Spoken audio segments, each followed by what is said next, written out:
This is me about to go to my first college party in 2022. Look at me, I was just a kid. Now, it was a Halloween party, and I was dressed as Ross from the TV show Friends. I don't think the costume translated as well as I had hoped. But it didn't matter. I was ready to have the time of my life that night, damn it, and I was gonna stop at nothing to make sure it happened.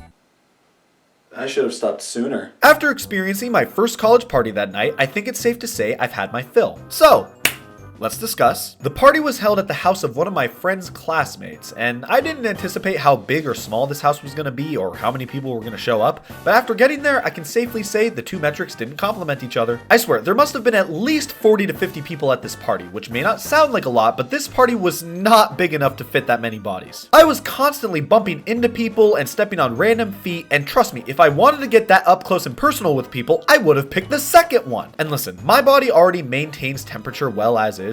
I'm what's known in my town as one of those freaks that walks around during winter in shorts. But between the oversized jeans and bulky sweater I was wearing that night, I was practically dripping in sweat, which gave my costume just a great personality. The music was way too loud, as I would have expected, but they didn't even play any good songs in my opinion. The music I remember them playing carried the vibe of a high school homecoming dance, and it was just as triggering as you would think. And my god, this place reeked of marijuana, which is not a smell I'm very fond of. I know, could you believe it?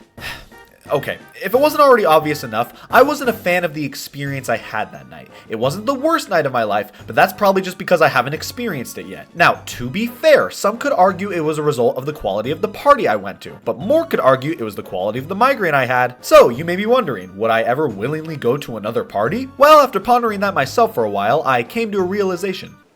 Oh my god. I don't hate myself. Yeah, I've kind of come to terms with the fact that parties aren't really my thing, so I haven't been to many since that first one. But that doesn't mean I'm not aware of the college party culture. It's hard not to be. But I'm just not someone who enjoys that type of environment. I like hanging out with people and going out, but I find doing so in a college party setting to be a grueling experience. Now, you may be saying, Antonio, how can you judge how parties are from one measly experience? You should go to more. I got shot in the foot. It didn't feel too great, but maybe getting shot in the other foot will feel better. Don't get me wrong, I realize not all parties are created equal. There's a pretty good chance I showed up at one of the stinkers that night. But man, I just don't have it in me to find out if that's true or not. I know how these parties usually are, and more than that, I know my own goddamn preferences for social events. 3 to 5 people, a bag of corn chips, spicy cheese dip, Nintendo Switch, board games, and an eviction notice. It's still better than the Halloween party. I don't know, man. I will say this. At least I was there with friends. I think having to endure that party by myself, I would have fucking lost it. Or worse, I would have left early. So having friends there with me definitely helped me tolerate it more, but only barely. And I don't mean to oversell my trauma from that night, but looking back, in terms of times that I've hung out with my friends, this ended up being one of the worst experiences I've ever had. And then I went to another one 2 months later. Maybe I hate myself just a little bit. Yeah, earlier I said I would never willingly go to another party, as in decide to go to one entirely on my own merit. But this one was different, okay? I was peer pressured. The voices in my head told me to go. That wasn't even the worst thing they told me to do. Picture this. It was the end of finals week, and a common practice amongst college students at the end of the term is to go.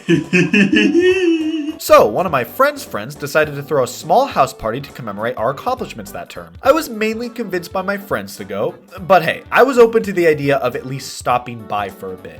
So it wasn't like this was a completely involuntary decision. But after an entire 3 months of biting my nails as to whether or not I was going to pass my classes that term, I was ready for a night of leisure, relaxation, and laid back fun. And what I got, well, it wasn't an eviction notice, that's for fucking sure. Okay, I will admit, this party was more tolerable than the other one. The amount of people there was a lot smaller, I was way more comfortable with the temperature that night, and I wasn't dressed like David Schwimmer. That of course would improve the quality of any party. And hey, the company at this party was a lot more familiar than the other one.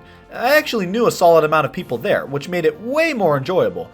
The music was better, the house was smaller, it all added up to a party experience that was nearly tailor-made for me to stick through it. So, do you think I did? Well, I could have, but I was more interested in ruining my credibility that night.